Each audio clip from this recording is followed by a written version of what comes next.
გრძელდება საშინელი ამ სიტყვის სრულგადები ტრაგიკული არაბიზაცია საქართველოსი ივანიშვილის და მის ხროვას მოსკოვთან შეთანხმებით გადაწყვეტილია საქართველოს მიჰყიდოს არაბეთს პირდაპირ ვთქვათ აი მოვიდა საშინელი შეტყობინებები რამდენიმე საათის უკან 90 ჰექტარი ქუთაისთან არის გაყიდული არაბები რაჭას მიადგნენ და ლეჩხუმში წავიდნენ და სვანეთი გარჩება იქ ჯერჯერობით ხეთქია მოსაჭრელი და გასანადგურებელი ვიქტორ ჯაფარიძის მაფიის მიერ და მე ალბათ იქაც მოტივირებულ ადგილებზე რაღაცებს აშენ. ანუ უზარმაზარი საფრთხე შეგვექმნა არსებობის ყველაფერს რომ დავანებოთ თავი ახლა პოლიტიკას და მაღალ ღირებულებებს ჯერ ეგეთი რატომ უნდა დავანებოთ თავი. დღეს აი ამ ფონზე ვიგებთ რომ ჩასულა ეს ბატონი გენერალური პროკურორი საუდის არაბეთში ერიადში და ხელი მოაწერა ამ ქვეყნის გენერალური პროკურორი ვიღას პირდაუბანელი შეიხთან, მან თქო შეიხები ყავთ რა ვიცი ყველა თანამდებობაზე, მემკვიდრეობით გადადის დამნაშავეთა სავალდებულო ურთიერთგადაცემის შესახებ, ანუ ამას ქვია სამართლებრივი ურთიერთდახმარების აქტი, ნუ მიუდგება.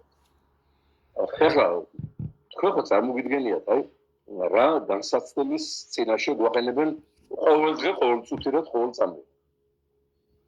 საუდის არაბეთში ადამიანმა რომ ჯული შეიცვალოს, აი თქვათ მიიღოს ქრისტიანობა. აი თქვათ გამოჩნდეს ვინმე აბოთფილი მოკლეს ამისათვის, ხო? არაბებმა თავისი არაბები დაინდეს.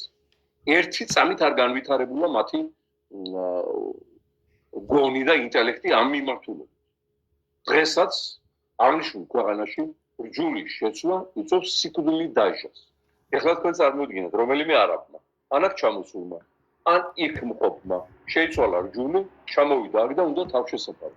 ამ ხელშეკრულებით, რასაც მოაწერა ივანიშვილის პროკურორმა, ხელი ჩვენ ვალდებული ვართ გადავწეთ მოსაკლავად ახლად გაქრისტიანებული ადამიანი საუდის არაბეთის ხელისუფლებას, რომელიც ჟურნალისტებს ხოცავს და მე მარილი მჟავას ასხავს და კანალიზაციაში უშვებს და ეს დაადასტურა სტამბულში მათი სპეცსამსახურის მიერ ჩატარებულმა იმ ვაშინგტონ პოსტის ჟურნალისტის კვლელობამ და ეს სოფლო მის. აი ვისთან აქვს კავშირი?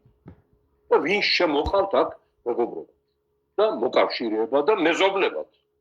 და მომავალ ნათესავება თუ მომავალ ასე ვთქვათ გენეტიკურ მასალად. რას გვიკეთებს ჭორვილი პუტინში.